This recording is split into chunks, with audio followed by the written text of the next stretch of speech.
नमस्कार दोस्तों, स्वागत है आपका वीके न्यूज में। खबर है महाराष्ट्र की राजनीति से लेकर, जहां पर उद्धव ठाकरे और जो फडणवीस हैं, इन दोनों के बीच जुबानी जंग अब अपने अगले पड़ाव पर पहुंच चुकी है।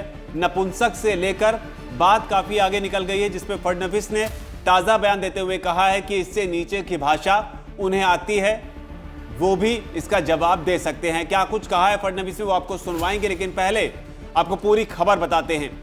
दरअसल जो पूरा विवाद है वो शिवसेना की जो कार्यकर्ता हैं रोशनी शिंदे, उनके साथ जो मारपीट हुई, उन पर जो हमला हुआ, इस बात से शुरू हुआ और इसी बात को लेकर उद्धव ठाकरे नाराज थे।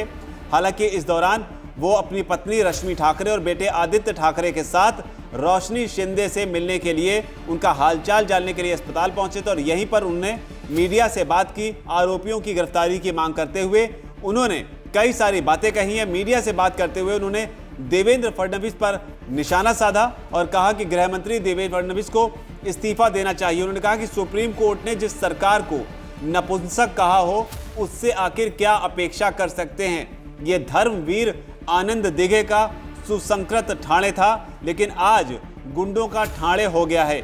यहाँ आजकल महिलाओं का गुंडा गैंग घूम रहा है। तो ये बड़ी बात उद्धव ठाकरे ने कही। नपुंसक शब्द का इस्तेमाल किया, ये अपने आप में महाराष्ट्र की राजनीति में ताज़ा मामले में एक शब्द है जो आगे भी चर्चा में संभवतः आता रहेगा।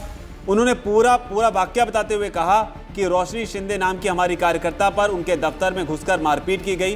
रोशनी का प्रेगनेंसी का इलाज चल रहा, लेकिन उसके बावजूद उनके पेट में मारा गया। वो गिड़गिड़ाती रही कि पेट पर मत मारो, लेकिन मारने वालों ने एक नहीं सुनी।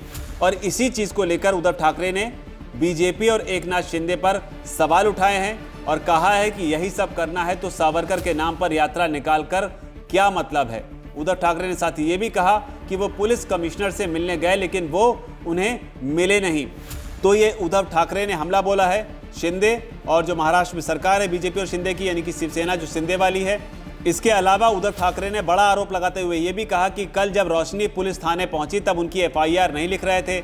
अब तक कोई भी गिरफ्तारी भी नहीं हुई। अगर सरकार में लाज शर्म बची हो तो कमिश्नर को तुरंत निलंबित करो या उनका तबादला करो। तो ये मांग भी की है उन्होंने, और उनकी इसी मांग को लेकर देवेंद्र फडणवीस जो हैं, उनका भी बयान आया है। उन्होंने कहा है कि जिस भाषा का इस्तेमाल उन्होंने किया है, यानी कि उद्धव ठाकरे ने किया है, उससे नीचे की भाषा मुझे आती है, लेकिन मैं ऐसी भाषा का इस्तेमाल नहीं करूंगा। और क्या कुछ कहा है देवेंद्र फडणवीस ने, आप पहले खुद ही सुनिए।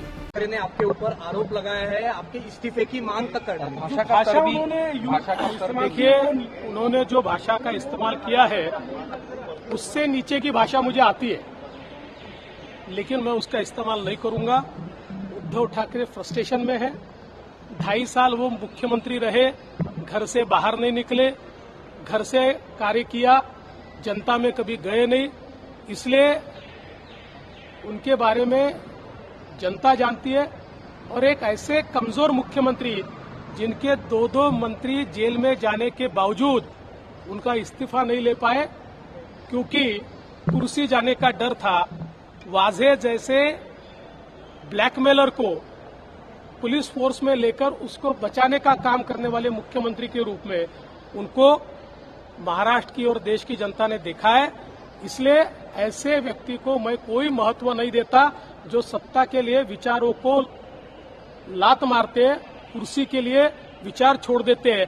ऐसे व्यक्ति पर मैं बोलूं, ये मुझे ठीक नहीं लगता। तो सुना आपने यहाँ पर फडणवीस ने क्या कहा, लेकिन रोशनी शिंदे का जिक्र लगातार हो रहा है, उनके साथ मारपीट करने की बात आ रही है, लेकिन ये पूरा मामला था क्या, ये भी यहाँ पर जानना जरूरी है। जो लोग महाराष्ट्र की राजनीति में दिलचस्पी रखते हैं उनके लिए बता दें कि रोशनी शिंदे के साथ इस तरह की जो घटना हुई है, इसके पीछे की पूरी कड़ियां क्या हैं। तो आपको बता दें कि दरअसल फेसबुक पोस्ट करने की वजह से उद्धव बाला साहब ठाकरे गुट की महिला कार्यकर्ता रोशनी शिंदे को शिवसेना शिंदे गुट के तकरीबन 20 महिलाओं ने सोमवार को पीट दिया था।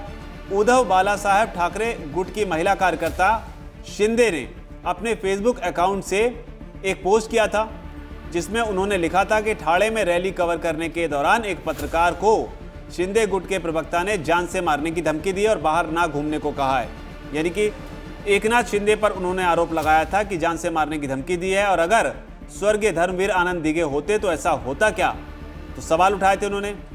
तो मोटे तौर पर उन्होंने जो है एकनाथ शिंदे जो हैं उन पर सवाल उठाए थे और उनका पोस्ट जो है वो वायरल हो गया था। और इस पोस्ट के वायरल होने के बाद में उनके दफ्तर पर आरोप के मुताबिक, दावे के मुताबिक जो है 20 से ज़्यादा महिलाएं पहुंच गए और उन्होंने रोशनी शिंदे के साथ में हाथापाई की, जिसमें रोशनी शिंदे को चोटें आई और इसके बाद अस्पताल में उन्हें भर्ती कराया गया। और अस्पताल में भर्ती कराने के बाद जो है उद्धव ठाकरे परिवार के साथ में उनसे मिलने गए। लेकिन बड़ी बात यह है कि बताया जा रहा है कि रोशनी शिंदे जो हैं वो 6 महीने की प्रेग्नेंट हैं और इस दौरान उनके पेट पर भी हमला किया गया। तो ये एक बड़ी बात है।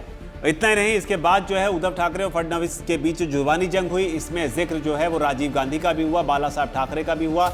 एक वाजिब सवाल जो है राजनीतिक तौर पर फडणवीस ने उठाया कि जो उद्धव ठाकरे हैं वो राजीव गांधी की जो पुण्यतिथि है उस पर उन्हें श्रद्धांजलि देते हैं, लेकिन क्या राहुल गांधी जो हैं, यानी कि उद्धव ठाकरे जो हैं, वो राजीव गांधी की पुण्यतिथि पर श्रद्धांजलि देते हैं, लेकिन क्या राहुल गांधी बाला साहेब को इस तरह की कुछ श्रद्धांजलि देते हैं? तो ये सवाल उठाया कि जो समझौता इस बीच में कांग्रेस पार्टी और जो उद्धव ठाकरे की शिवसेना के बीच में चल रहा है, उसमें बाला साहेब ठाकरे का सम्मान जो है वो राहुल गांधी या गांधी परिवार की तरफ से नहीं किया जाता है, इस तरह की बात कही गई।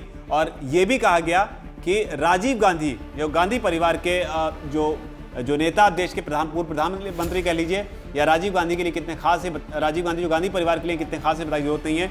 उनको जो है उद्धव ठाकरे या ठाकरे परिवार की तरफ से सम्मान मिलता है, वो सम्मान बाला साहब ठाकरे को गांधी परिवार की तरफ से नहीं मिलता है। आप इससे इत्तेफाक रखते हैं कि नहीं रखते हैं? आपकी जो भी राय नीचे अगर कमेंट सेक्शन में उससे आप जरूर लिखें। धन्यवाद। वीके न्यूज, राष्ट्र के नाम।